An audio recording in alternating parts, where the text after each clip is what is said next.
Welcome into the fifth quarter, week 2 of the high school basketball season. Some really talented squads starting to emerge early, but also some teams slow out of the gate, still looking for their first wins of the year. That includes the Hastings Tigers, who travel to the capital city tonight to take on the Lincoln Northwest Falcons, who are also in search of their first victory of the season.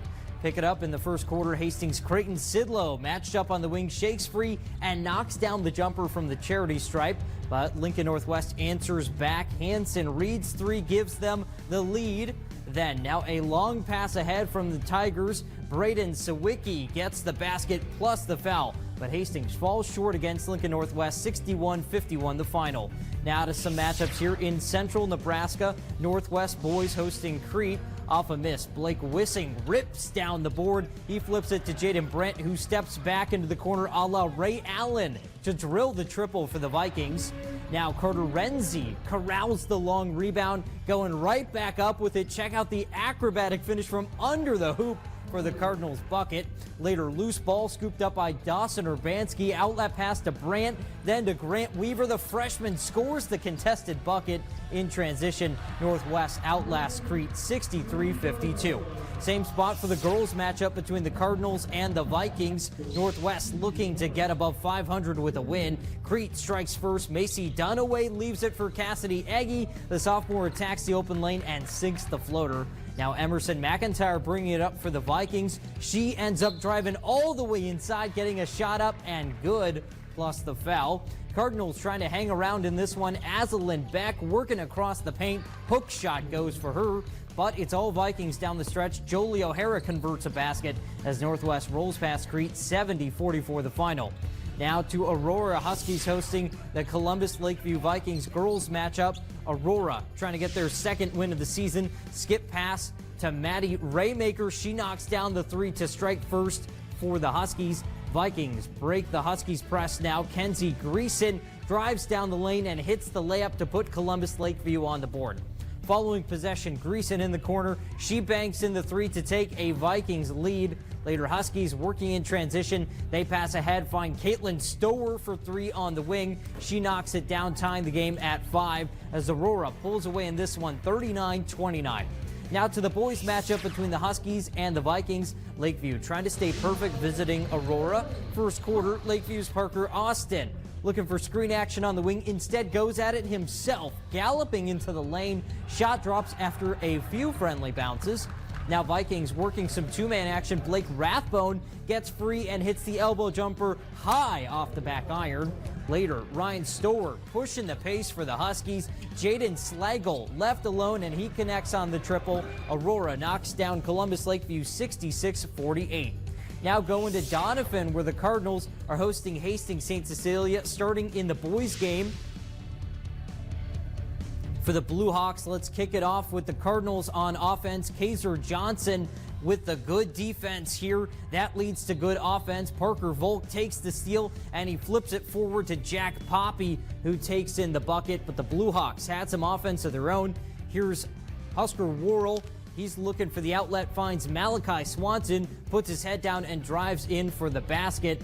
And that puts them ahead for good. Now Jack Poppy with the ball passes to Volk. And Parker goes in for the score. DT had a 16-0 run to start the game, and they didn't look back. They win this one 68-32.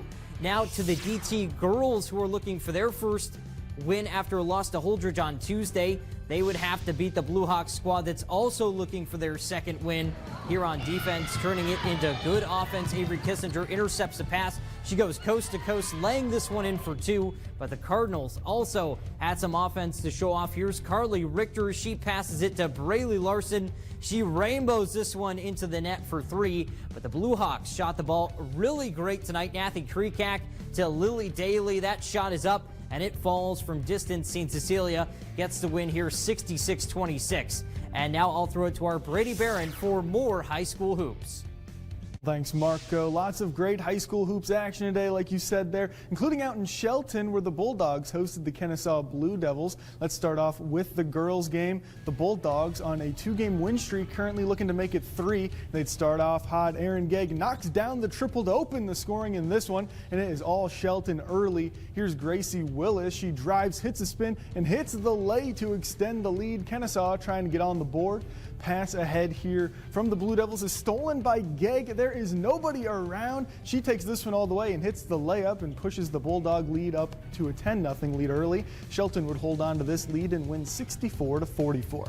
Now to the boys matchup between Shelton and Kennesaw. Bulldog boys 2-1 early on in this season. The Blue Dogs running in transition here. Adam Denkert splits the defense and hits the tough layup to score first. Later on in the first, Jackson Ullman on the attack. He has a nice drive to cut the Blue Devil lead down to 3. Bulldogs fighting back in this one now. Ullman hits Drake Power on the drive. Reverse layup through the contact is good. He did miss the free throw, and that'll keep it a 1-score game. Denkert answers with his own tough layup through a block to extend the lead. This physical game ends with a Shelton win 62-60. Now out west to Cozad, where the Haymakers hosted the Hershey Panthers. Opening quarter here, Cozad's Kellen Shoemaker finds Gage Strauss in the paint, and then the senior puts it up and in between a pair of defenders. Staying in the quarter, Hershey pulling out all the tricks in this early season matchup. Aiden Truesdale connects with Houston Hill for an alley-oop. Cozad would cruise to a win in this one, 71-41. The Cozad girls also taking on the Hershey Panthers tonight. This game was tied at the end of the first quarter, but the Panthers had a strong second half as Demi Demude finds Riley Melvin for the easy basket on offense. The Panthers showing they can get it done inside and out. Rachel Simpson finding a gap in the defense here for the basket. Hershey rolls past Cozad 48-27. Our stop of the night out in McCook, neutral site matchup here between Dundee County Stratton and Southwest. DCS trailing early, but they go on a run off the inbounds. Lexi Yorkski finds Clara Spargo in the paint for 2 points. Then it's Abby Spargo later on the drive. She beats a defender off the dribble and slides past 2 more and lays it in as Dundee County Stratton dominates Southwest 67-20.